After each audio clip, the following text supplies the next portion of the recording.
우리가 읽은 이 말씀은 물 위를 걸으신 예수님에 대한 이야기를 나누고 있습니다. 물 위를 걸으신 예수님. 오늘 이 기적의 사건 이전에 어떤 사건이 있었습니까?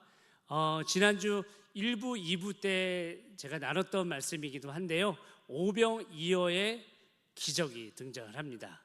오병이어, 보리떡 5개와 물고기 2마리를 가지고 예수님께서 장정만 5,000명, 즉 부녀자 포함하면 한 1만 명 이상, 많게는 2만 명까지 추산을 하는데요, 그 많은 사람들을 이 보리떡 5개, 물고기 2마리로 배불리 먹이시고 또 12바구니에 남길 정도로 놀라운 축복을 행하셨던 기적을 소개하고 있습니다. 이 놀라운 기적, 예수님께서 베풀으신 이 기적이 장소가 어디였습니까? 빈들이었습니다. 빈들은 아무것도 없는 광야입니다. 그런 곳에서 아무것도 없었지만 누가 계십니까? 우리 예수님이 계셨습니다. 우리 예수님이 계시니까 이런 놀라운 은혜와 축복, 놀라운 기적의 역사가 일어나는 것을 보게 되었습니다. 이 기적으로 인해서, 그래서 우리가 지난주에 그런 말씀을 나눴어요. 빈들이지만 빈들 위에 우뚝 서 계시는 예수님을 바라보자는 거예요. 우리 빈들 같은 인생이 얼마나 많아요. 그렇지만 그것을 위해서 우리가 세상적인 것들을 채우려고 참 많이 노력하고 있어요. 그러나 우리가 세상의 것을 채우려는 그런 도전보다는 빈들 위에 서 계시는 예수님을 우리가 언제나 믿음의 눈으로 바라보면서 그 주님과 늘 동행하는 우리의 삶이 되기를 소망합니다. 이런 말씀을 나눴습니다. 이처럼 오병이어의 기적을 통해서 우리 주님께서 제자들에게 또 그곳에 모인 많은 사람들에게 놀라운 역사를 행하셨어요. 그래서 이 기적으로 인해서 예수님께서 한순간에 인기 스타가 되셨습니다. 오늘 우리가 읽지는 않았지만 오병이어의 이 기적의 사건을 다룬 요한복음의 말씀 후반부를 보게 되면 그 내용이 잘 소개가 되고 있습니다. 요한복음 6장 14절에서 15절 말씀입니다. 함께 읽겠습니다. 시작. 그 사람들이 예수께서 행하신 이 표적을 보고 말하되 이는 참으로 세상에 오실 그 선지자라 하더라. 그러므로 예수께서 그들이 와서 자기를 억지로 붙들어 임금으로 삼으려는 줄 아시고 다시 혼자 산으로 떠나가시니라. 아멘. 예수님의 기적을 눈으로 직접 보고 경험한 이 사람들이 한 행동이 무엇입니까? 예수님을 왕으로 삼으려고 했습니다. 그때 당시에 이스라엘은 로마의 압제하에 있었습니다. 그러다 보니까 이 많은 유대인들은 메시아를 기다리고 있었어요. 메시아, 그들이 바라고 원하던 메시아 상이 있는데 바로 다윗과 같은 메시아예요. 그래서 지금도 세계 각지에 흩어져 있는 많은 유대인들은 이 메시아가 와서 저 악한 로마를 무찌르고 우리들을 구원해 주기를 바라고 있습니다. 그런 의도에 부합하게 이 다윗은요, 그들에게 존재감이 어마무시한 인물이었다는 거죠. 특별히 우리가 잘 알다시피 다윗은 이스라엘의 2대 왕으로서 그가 왕 위에 있을 때 이스라엘은 가장 부강한 나라, 또 부귀한 나라를 이루었습니다. 그러다 보니까 유대인들이 생각할 때 이런 메시아가 이 땅에 온다면 그런 간절한 소망과 기대가 있었다라는 겁니다. 근데 우리 그리스도인들은 메시아 이미 오셨잖아요. 누가 메시아이십니까? 바로 예수님이 메시아잖아요. 우리가 예수 그리스도라고 고백을 하잖아요. 그렇죠? 이 그리스도가 헬라어로 되어 있는데 이 크리스토스죠. 이 그리스도를 이제 히브리어로 바꾸면 메시아예요.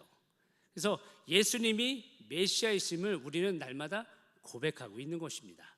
그런데 지금 유대인들은, 세계 각지에 흩어져 있는 유대인들은 예수님을 인정하지 않다 보니까, 예수님을 메시아로 인정하지 않다 보니까 메시아가 빨리 오기만을, 그래서 우리를 구원해 주길 위해서, 유대인을 중심으로 한 하나님 나라를 세우기 위해서 지금까지도 기대하고 있는 것입니다. 자, 다시 돌아가서 빈들 위해서 오병이어의 기적을 행하신 그 예수님, 그 기적을 본 많은 사람들 가운데 유대인들도 있었습니다. 유대인들이 그 모습을 보고 이분이 메시아인가 하면서 예수님을 받아들이게 되고 회심을 하게 된다는 거죠. 그리고 그곳에 있었던 하나님을 알지 못하던 많은 이방인들도 있었습니다. 그런 사람들은 예수님의 이 이적을 보고 어안이 벙벙하죠. 그러면서 이 기적을 통해서 예수님을 만나게 되는 또 그런 역사가 일어나게 됐다라는 거죠. 그리고 대부분의 사람들이 와, 이분 보통이 아니신데, 그러면서 이분을 붙들어야 되겠다. 그래서 이분을 왕 삼으면 되겠다. 우리는 그의 백성이 되기를 자처하는 이런 분위기가 형성이 되었다라는 겁니다.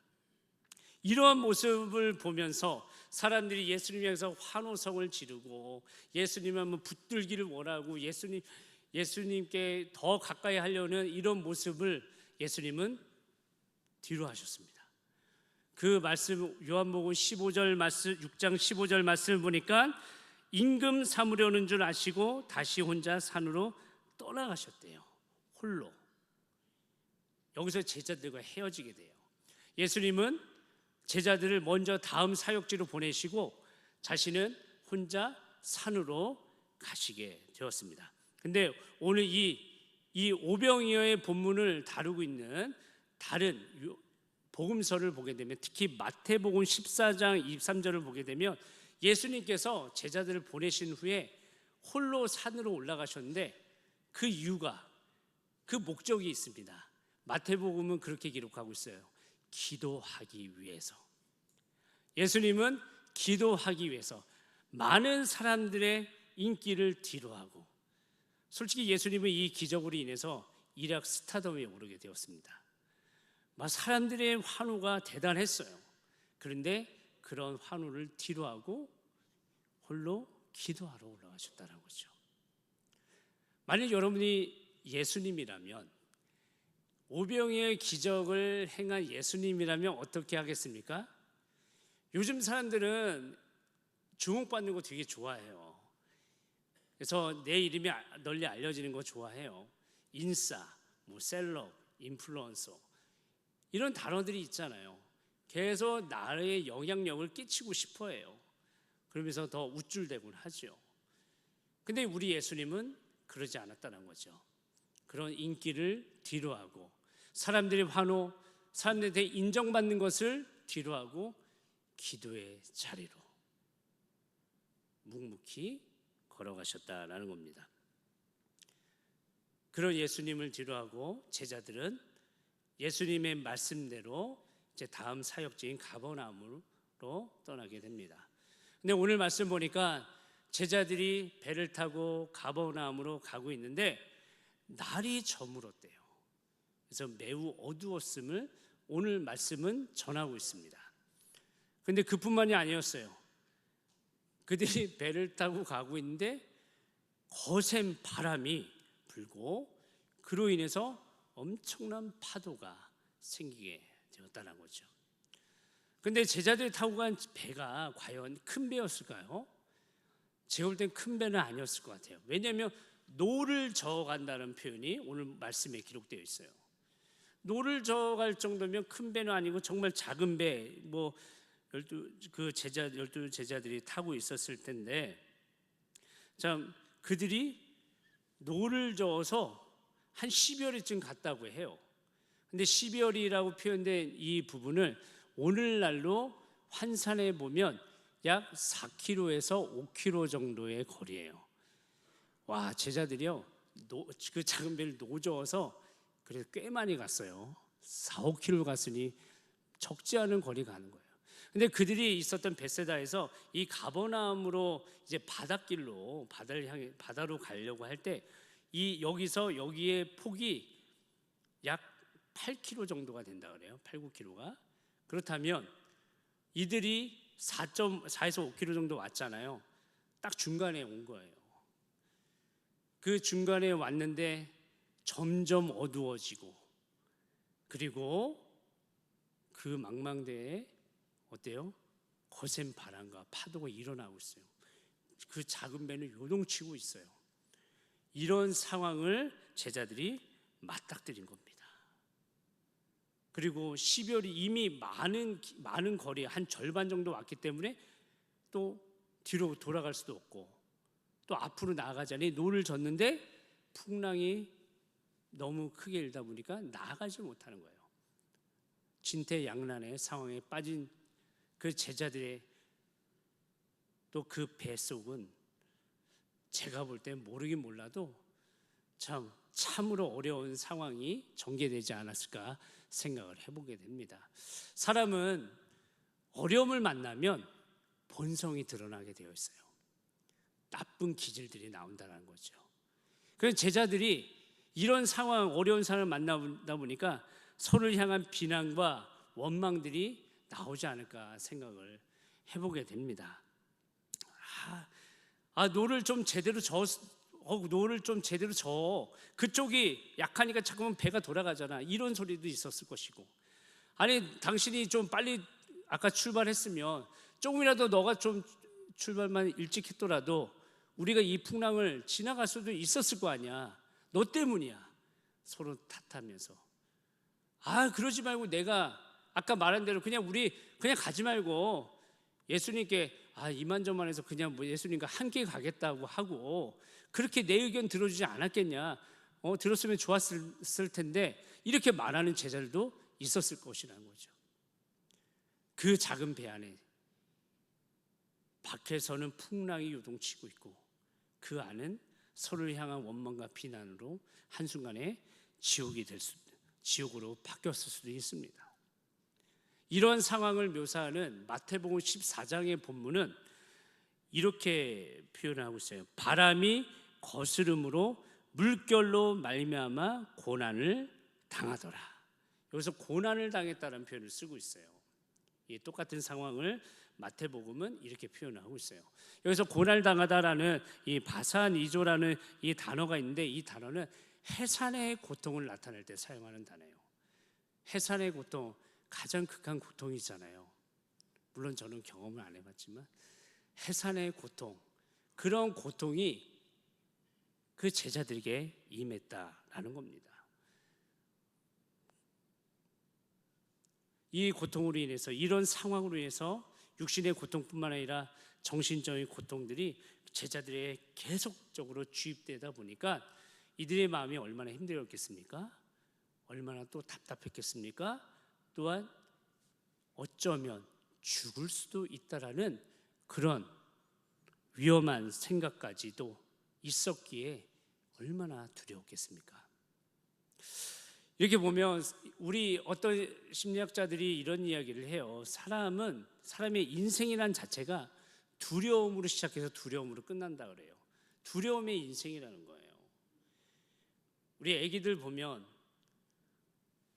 엄마 뱃속에서 분리되어오는 그 순간, 아이들은 그 분리에 대한 두려움을 느낀다고 해요.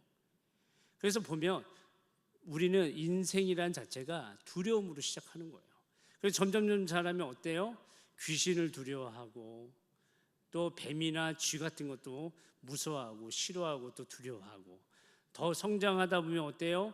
또 입시에 대한 두려움, 또 실패에 대한 두려움, 진학을 못하면 어떻게 하나 이런 두려움, 또 취업에 대한 두려움들도 갖고 살아가요.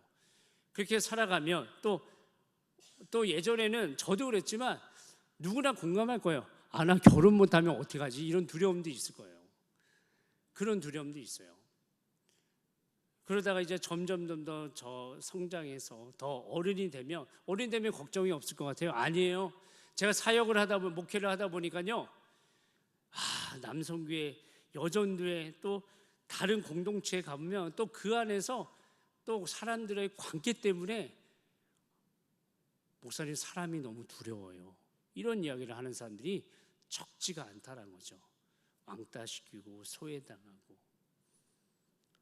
관계의 두려움을 맞이하게 되고, 더 나이가 들면 이제 질병에 대한 두려움, 그리고 죽음에 대한 두려움을 우리는 맞닥뜨리게 된다는 거죠. 어쩌면 우리의 인생은 두려움으로 시작해서 두려움을 겪으며 수많은 두려움 가운데 살아가다가 죽음에 대한 두려움 가운데 인생을 마치는 그런 삶이지 않을까 생각을 해보게 됩니다. 오늘 제자들도 어쩌면 죽을 수도 있다라는 이 생각에 참으로 두려웠어요. 근데 그들을 더욱더 두려워하게 하는 상황을 또 맞닥뜨려요. 오늘 말씀 보니까 이제 다른 본문 보니까 새벽 3시에서 6시경을 표현한 단어가 등장을 해요. 이때가 한 그 정도 되는 것 같아요. 새벽 3시에서 6시 그 사이에 갑자기 배는 난리가 났잖아요. 그런데 제자들 눈에 뭐가 보여요? 저 멀리서 어떤 사람이 물 위로 걸어오고 있는 것이 보이는 거예요. 그분이 누구세요?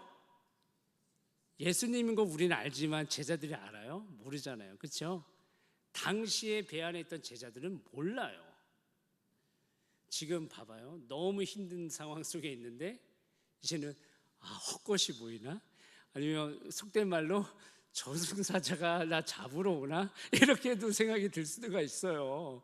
저기서 멀리서 걸어오고 있어요. 그러니 얼마나 무섭겠습니까?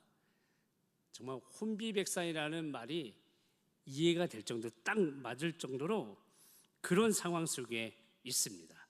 그런데 그 유령 같은 존재, 그래서 마태복음 14장 26절은 그 예수님을 유령이라고 표현하고 있는데 함께 한번 읽어보겠습니다. 시작. 제자들이 그가 바다 위로 걸어오심을 보고 놀라 유령이라 하며 무서워하여 소리를 지르거든. 그 유령이라 생각하고 그 유령 같은 형체가 점점 다가오니까 제가 볼 때 지금 멘탈이 나가지 않았을까 싶습니다. 그 정도로 어려운 상황 속에 또 두려움은 극에 달했을 것 같아요. 이 사건이 일어나기 전 불과 몇 시간 전에 제자들은 오병이어 사건을 경험했습니다. 정말 놀라운 일이 벌어지는 것을 그들이 경험을 했어요. 그런데 그때와 지금의 차이는 무엇이 있습니까? 무슨 차이가 있어요? 그때는 예수님이 계셨고 지금은 예수님이 안 계신 거예요. 예수님이 있고 없고 계시고 안 계시고 차이가 우리 인생에서, 제자들의 인생에서 매우 놀라운 결과를 가져온다는 것이죠. 우리의 인생에, 여러분들의 인생에 예수님 없으면 우리는 그저 두려움 가운데 태어나서 수많은 두려움을 겪으며 죽음의 공포, 그 두려움 가운데 생을 마감하는 그런 인생을 살아갈 수밖에 없는 그런 연약한 존재인 줄로 믿습니다. 너무나 그런 연약한 존재들이에요. 이게 바로 인간의 실존이라는 겁니다. 이처럼 우리는 이 세상을 살아가면서 수많은 두려움을 우리가 맞닥뜨리고 우리가 살아가고 있습니다. 참 우리가 신앙생활, 그럼에도 불구하고 신앙생활 열심히 하려고 할 때 사단 마귀는 우리를 이 두려움의 도구를 통해서 우리 믿음을 흔들어 놔요. 그래서 계속적으로 보이는 세상적인 것들로 자꾸만 유혹을 하고 의지하게 만들어요. 미래가 불안하게 만들어요. 그래서 자꾸만 돈을 축적하고 자꾸만 다른 세상적인 것들을 찾게 하는 그런 일들을 사단 마귀가 행하고 있다라는 겁니다. 이처럼 우리의 삶은요, 우리를 두렵게 만드는, 우리를 힘들게 하는 것들이 얼마나 많은지 모르겠습니다. 이러할 때 우리가 어떻게 해야 되겠습니까?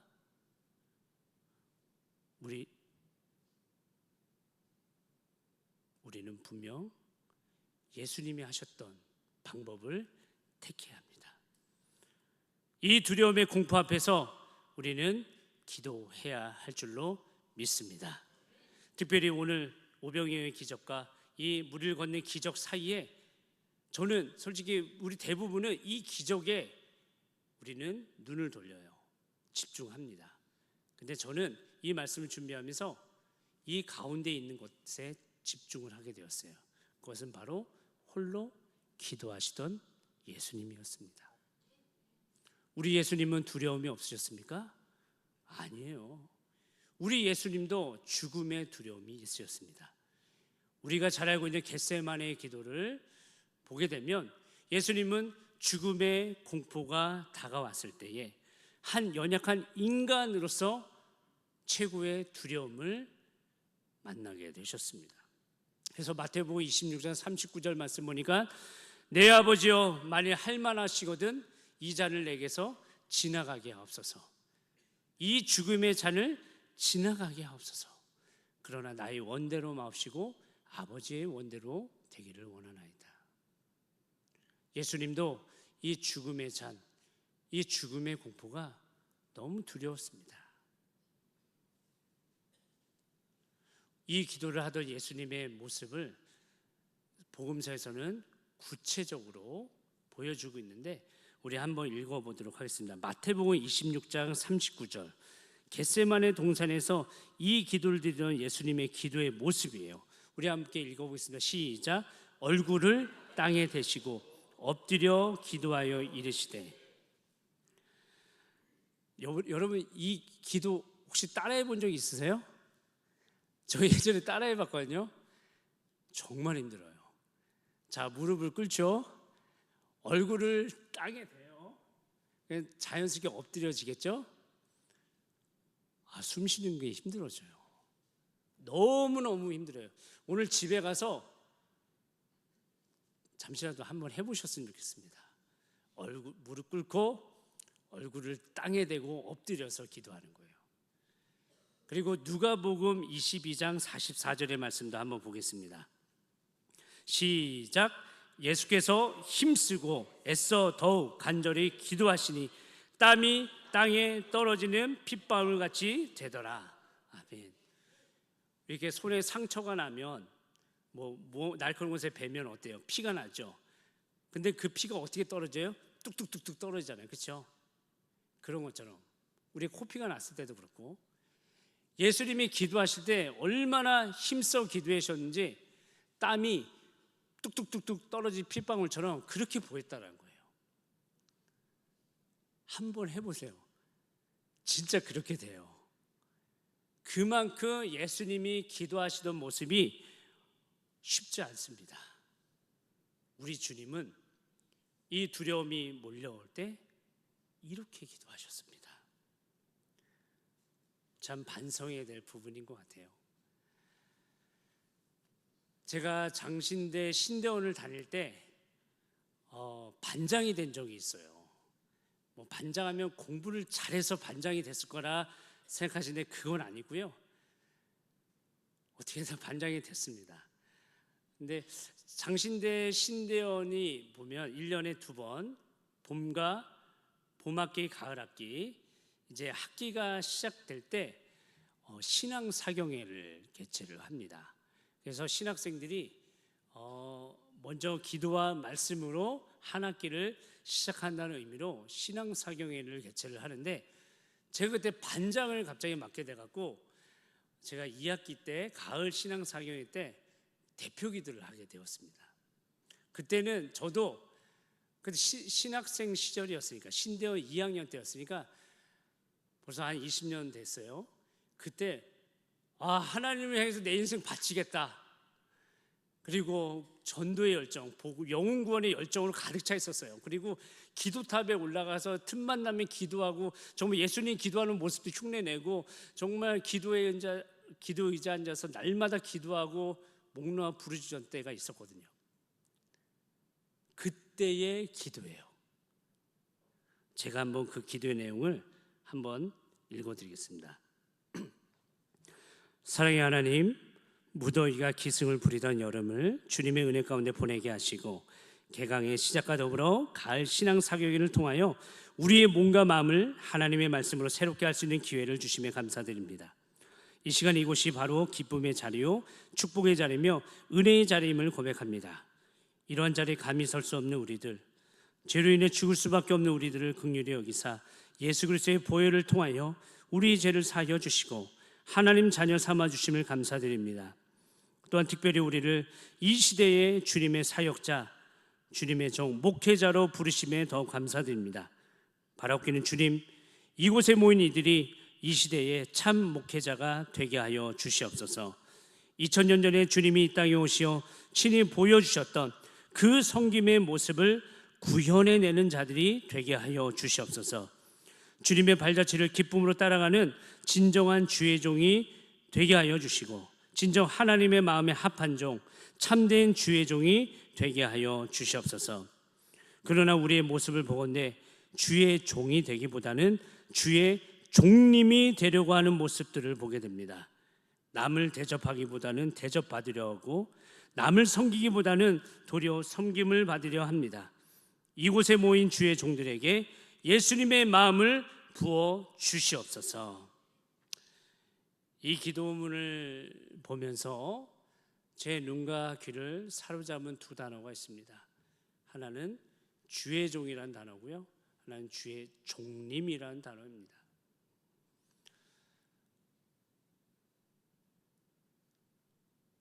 제가 벌써 목사 안수를 받은 지 15년이 되었습니다.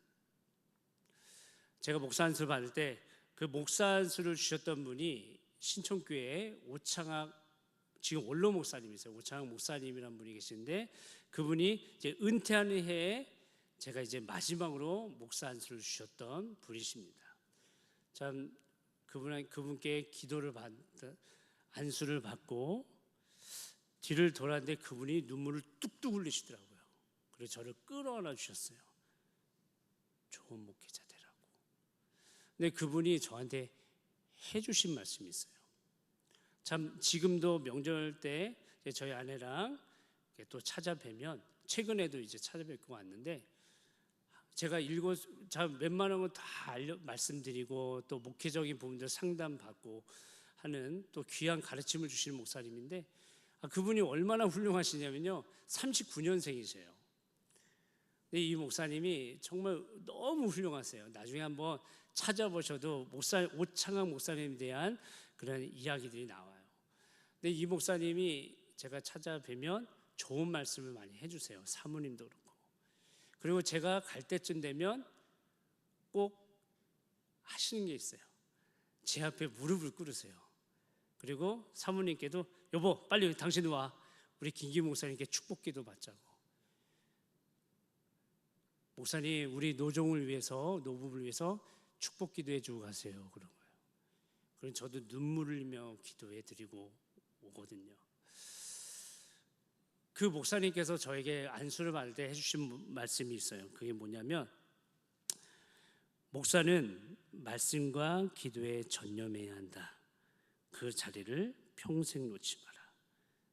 다른 거 못해도 된다. 말씀과 기도, 다른 거 하지 말고 말씀과 기도, 늘 말씀과 기도로 채우라고 하시더라고요. 그리고 또 하신 말씀이 뭐냐면, 목사는 교회를 위해 존재하는 것이지 교회가 목사를 위해 존재하는 것은 아니다. 교회는 목사가 교회를 위해 존재한다.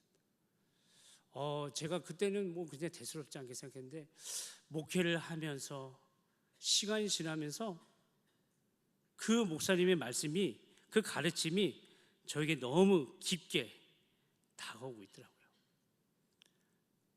정말 주의 종으로 시작했던 제가 어느샌가 제가 주의 종님으로 변해가고 있더라고요. 남을 대접하기보다는 대접받으려 하고, 섬기려 하기보다는 오히려 섬김을 받으려 하는 모습이 제 안에 너무나 많이 있더라고요.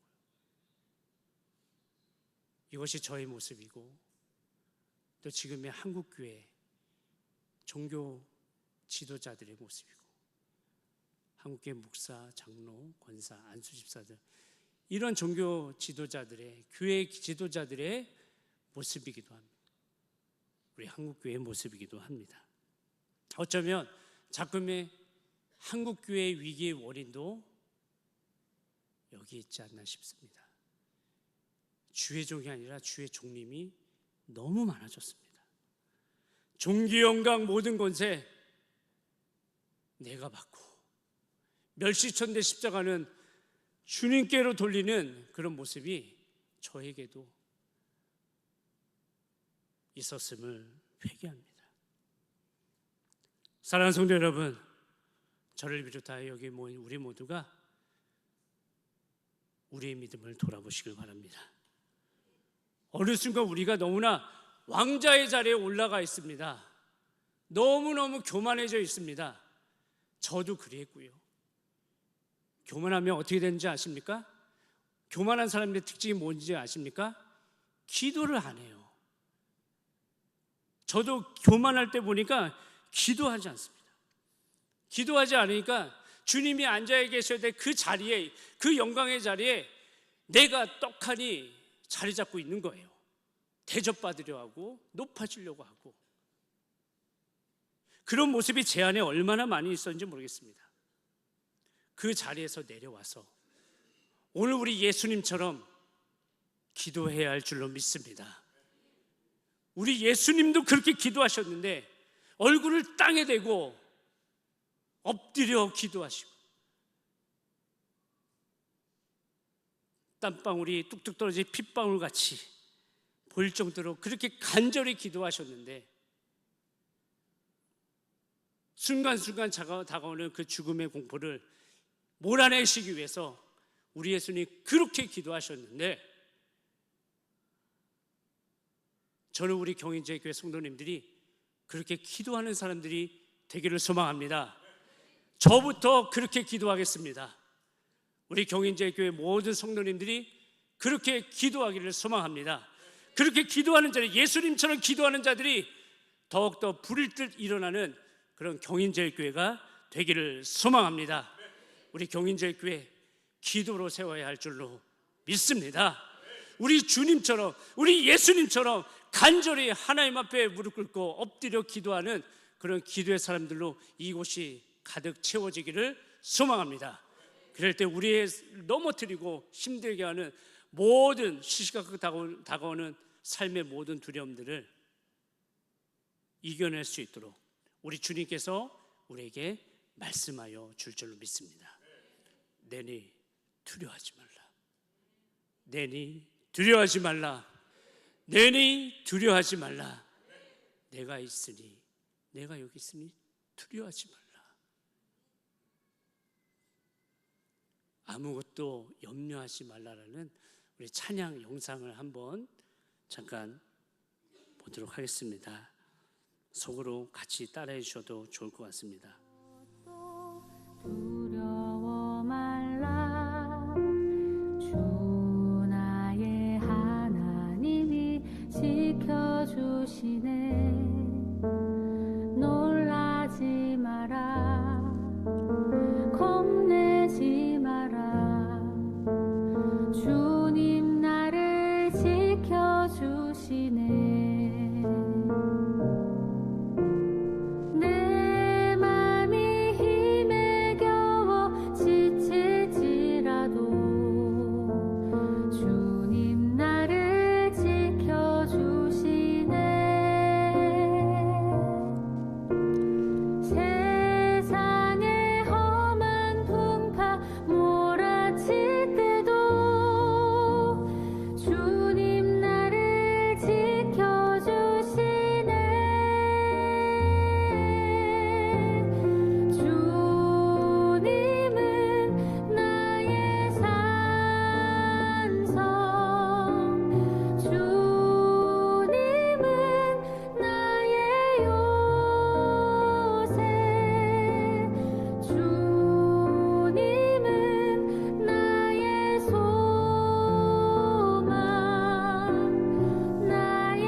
할렐루야.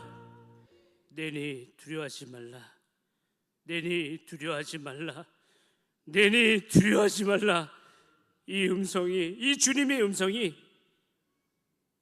이 세상의 험한 세파 풍파 속에 살고 있는 우리들에게, 수많은 두려움 앞에 떨고 있는 우리들에게 늘 위로가 되기를 소망합니다.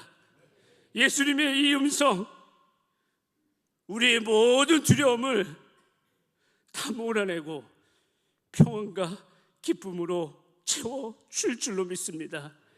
그러한 주님을 신뢰하며 오늘도 믿음의 자리, 기도의 자리를 굳건히 지켜내는 저와 여러분들 되시길 주님의 이름으로 축원합니다. 내니 두려워하지 말라. 우리 말씀을 생각하며 함께 기도하겠습니다. 이 시간 기도하실 때요, 우리가 예수님을 믿는다고 하면서도 이 세상에서 마주하는 험한 세파와 풍파, 그리고 그로 인한 수많은 두려움 앞에서 떨며 낙심 가운데 살아가고 있지는 않은지 돌아보기를 원합니다.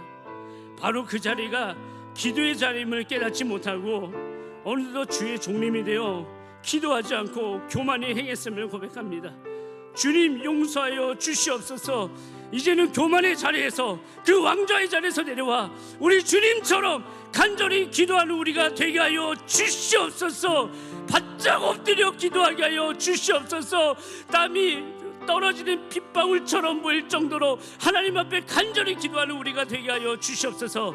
그래야 우리 인생의 모든 두려움을 몰아내는 주님의 음성, 내니 두려워하지 말라 그 음성을 듣는, 날마다 매 순간 듣는 축복된 인생 되게 하여 달라고 우리 주님 앞에 주여 한번 부르시고 통성으로 기도하며 나가겠습니다.